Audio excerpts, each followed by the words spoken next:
আমাকে কি কারণে, শুধু আমাকে না, আমার বাসায় আমার আম্মাকে পর্যন্ত কেন হুমকি দেওয়া হয়েছে?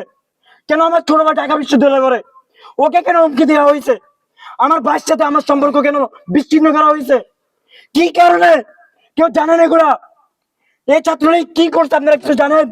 গত 16 বছর বাংলাদেশের নিপীড়িত মানুষের উপর যারা জুলুম নির্যাতন স্টিমরোলার চালিয়েছে, যারা আমাদের ভাইদেরকে গুম খুন হত্যা করেছে, জুলাই আমাদের 2000+ ভাই বোনদেরকে শহীদ করেছে, 50,000-এরও বেশি আমাদের ভাই বোনদেরকে পঙ্গু করেছে, তারা ইতিমধ্যেই নিষিদ্ধ হয়েছে।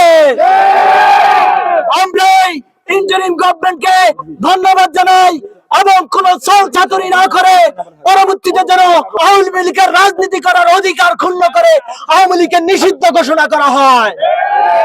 একই সাথে জুলাই বিপ্লবে আমাদের যেসব শহীদ ভাই বোনেরা শহীদ হয়েছেন তাদের হত্যাকারীর যেন বিচার করা হয়। অনতিবিলম্বে আমাদের জুলাইয়ের ঘোষণাপত্র যাতে দেওয়া হয়। সংগ্রামী ভাইরা, এই জুলাইয়ের ঘোষণাপত্র অতি দামি জিনিস।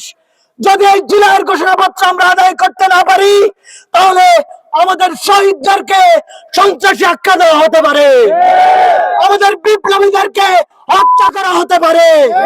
তাই আমরা রাজপথ থেকে জুলাইয়ের ঘোষণাপত্র দেওয়া পর্যন্ত নামবো না। আজকে 8 মাস 9 মাস পেরিয়ে গেল কিন্তু এই আওয়ামী লীগকে নিষিদ্ধ করা হয়নি।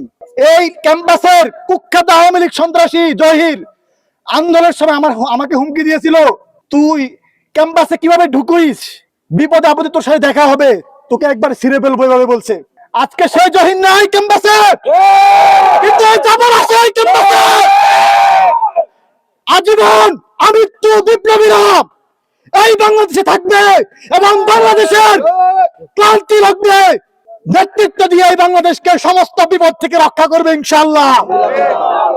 ইনকিলাব জিন্দাবাদ জিন্দাবাদ জিন্দাবাদ।